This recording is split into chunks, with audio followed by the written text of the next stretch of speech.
Spoilers for the Five Nights at Freddy's movie. I went to watch the FNAF movie a couple nights ago with a friend. I was dressed as Markiplier, she wore a purple shirt, no one noticed, but we slayed. And that's the point. The movie was great. It healed my inner child, that's what I can say without being spoilery. It's true that it catered to FNAF fans, and to other audiences who know nothing about it, it could seem even below average. I personally think that's fine. Not every movie needs to cater to as many demographics as possible.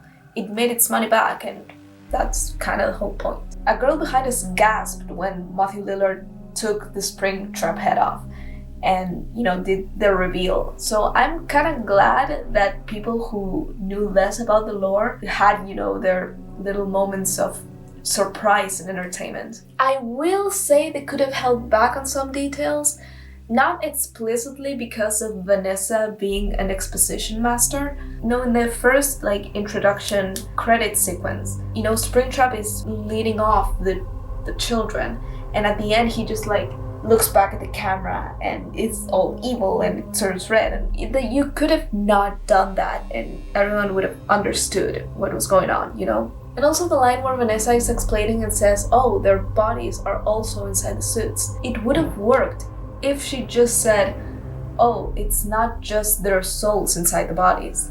It's implied. Our brains can connect the dots. It's not scary, not in the slightest. I'm a pussy. I get scared very, very easily. I get anxious very, very easily. It was not scary. Although everyone in the theater was in fucking shock, and I was when the girl got cut in half. Nobody was expecting it.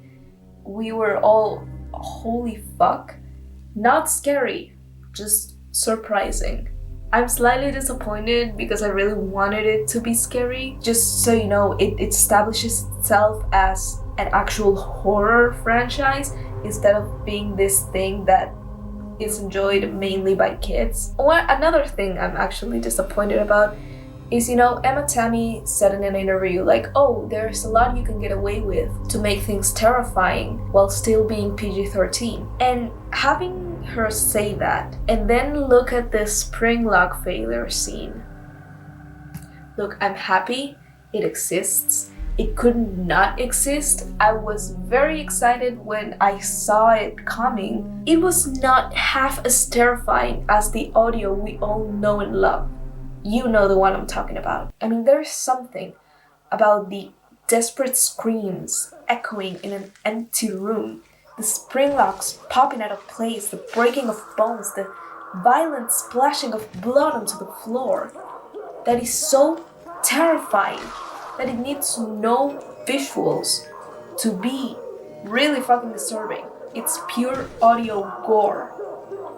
And I was expecting that when it came to the spring lock failure scene. I mean, I still love it. Matthew Lillard is a god. Also, giving the animatronics eyebrows and eyebrow movement was not... I mean, my friend and I were just laughing our asses off anytime your Freddy was upset at Mike and he was just, I'm angry, Freddy. I'm Freddy and I'm angry, I hate you, Mike. I mean, what made the animatronics scary in the first place was them just being stoic and being the exact same as they always were, but still so intimidating. Also the I always come back line. I get it, it's badass, it's the line, he said the line! I personally felt it was a bit too cheesy. I would have liked it if he said it when he was getting trapped in the spare room by the vengeful spirit. It is I always come back, Also when Mike is at the hospital with Vanessa at the end, I was fully expecting him to be like, we are still your friends, or I will put you back together. I would have cried and thrown up and yelled and thrown my Pepsi at the screen / pause. I mean, it was so clearly made for fans. Sparky the dog, seriously, that is so fucking niche. I am actually impressed. I was not impressed. I am very sorry I'm going to say this, but MatPat's cameo. I was excited when he showed up. I heard his voice and I was like, no fucking way to put the guy in the movie until he said the line. I get it, it's the theory guy, it's the guy who theorizes, but come on, it was too cheesy. The cameo would have been great if he had just been the waiter guy and just... If Mark had a cameo like that, I wouldn't have wanted him to be in the movie. Then MatPat revealed that his cameo was gonna be the introduction sequence of the movie, and it would have been great. I am so upset about that. I watched the introduction sequence again, and it was so written for Mark. Having him in the intro sequence would have gotten everyone in the theater hyped up, and then the title screen would have come in, and everyone would be like, oh my god, it would have set the scene perfectly. Alexa, add this to my list of we could have had it all. If we get a second movie, Mark has to be in it as Henry Emily, okay? I've put way too much thought into this. Blumhouse, call me. I have a degree and I would like for it to stop being useless. I mean, all love to MatPat. I'm not upset at him for taking the cameo role. I don't mind it. It was great. I love the guy. MatPat, I love you. But Corey's was the better way to do a cameo. There, I said it. The movie didn't follow the game lore to a T. And honestly, that's fine for me. I follow the same idea Neil Gaiman has over the Good Omens universe, you know? What's in the book, it's canon in the book. What's in the show, it's canon in the show. It's the same with this one. It has games and books and now a movie. All share elements with each other, but move them around. I mean, add FNAF the musical to the list if you want to. It has the same elements, it just, you know, mixes them around. The movie mixes characters together and moves them around, adds new ones, changes mechanics and motivations. But you know, much like the games, it leaves a shit ton of loose ends without being cliffhangery. A franchise as big as FNAF can be interpreted in a million different ways, and the movie is just one of them. And that's kind of what I want to talk about today. I wouldn't be myself if I didn't refer back to Markiplier, but one of the ideas I share strongly with him is that inspiration is the most valuable currency. Inspiration means drawing someone to creation.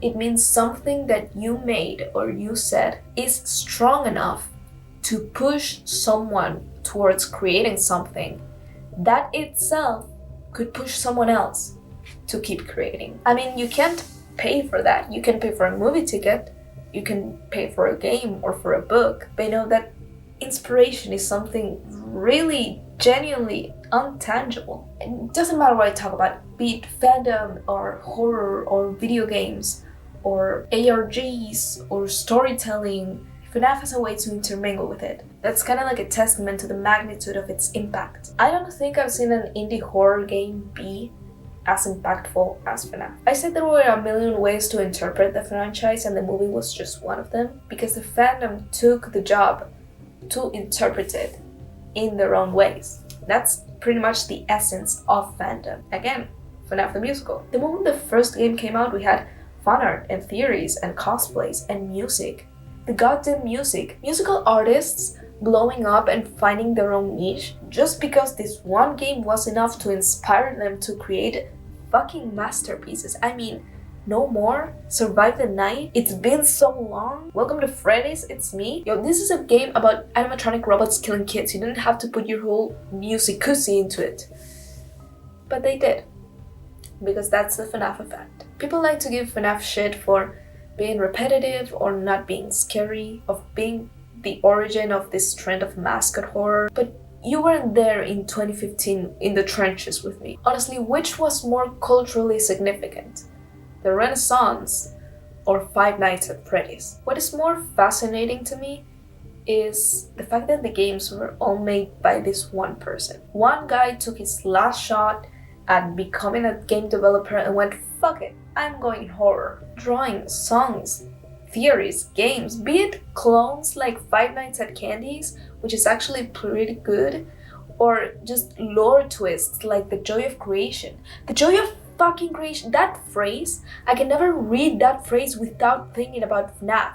And it's such a raw fucking line, it should have been in the movie. You will know the joy of creation. That is such a William Afton line, that fucking bastard. The Toreador March will never be the same. The amount of hearts It's Been So Long has broken. Scott Cawthon is a guy who took his last shot and wrote it out into the sunset. That's a man who decided that it was worth trying. It was worth the effort. And you know, people may give him shit for his milking of the franchise, but I could never deny it was the best decision he could have taken. Kind of reminds me of Final Fantasy, you know? Squaresoft's final wish and final shot at making games. And here they are, 17 fucking titles later. I mean, FNAF has like 8 games and 15 books, and now a movie. Fuck it, make a podcast. If you think I've trailed this video off, you're wrong. It was never in a trail in the first place. Inspiration is the most valuable currency. The game may not be the best horror game in the world. Maybe not even the best indie horror game. The things it inspired weren't top tier. Hell, I'm very embarrassed about the impact it had on children, the god-awful toys, the corporate milking, the shameless clones, the apparently never-ending trend of making cute things into horror. Like, seriously, is this the only type of indie horror we know now? But I will never deny the cultural impact of FNAF. It will forever hold a huge place in my heart, and it was a critical part of my childhood. I mean, I went on to know Markiplier because of Five Nights at Freddy's, and I've been a better person because of it. I don't know what I'd be without it. Probably employed. The first FNAF game came out and the world was never the same. And next year it will turn 10 years old. I was 12 when that game came out. If anyone asks, I'm 16. We've been waiting for a movie for what, 7 years? I honestly can't believe it's here. You know, there was not one song in the entire world that could have ended the movie the way The Living Tombstone did. Not even It's Been So Long. Just the first one. It was practically made for it. It was meant to be. It was perfect. It fits like a glove. It's a testament to a label that was built solely by fans. Like, I get it. Corporate bullshit aside, FNAF's success is made by the fans. The movie is succeeding solely because of the fans, because we're the ones that are enjoying it. Everyone fucking hates it. It had like a 20% of Rotten Tomatoes, but like a 90% of audience score. And it knows it. It was kind of the point because it catered to us. I guess this channel now is a way for me to hyperfixate on the things I like.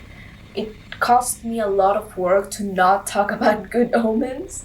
But you know, if you made it this far with me, thank you for watching me ramble. As always, feel extremely encouraged to tell me whatever you want in the comments regarding to FNAF, how you find it, what it meant to you, what you thought about the movie, if you think I'm wrong, if you think I'm right. Honestly, just follow up the conversation. I would love to hear it. And yes, you are right, I need a haircut because I look fucking terrible. Yeah, that's the video. Bye.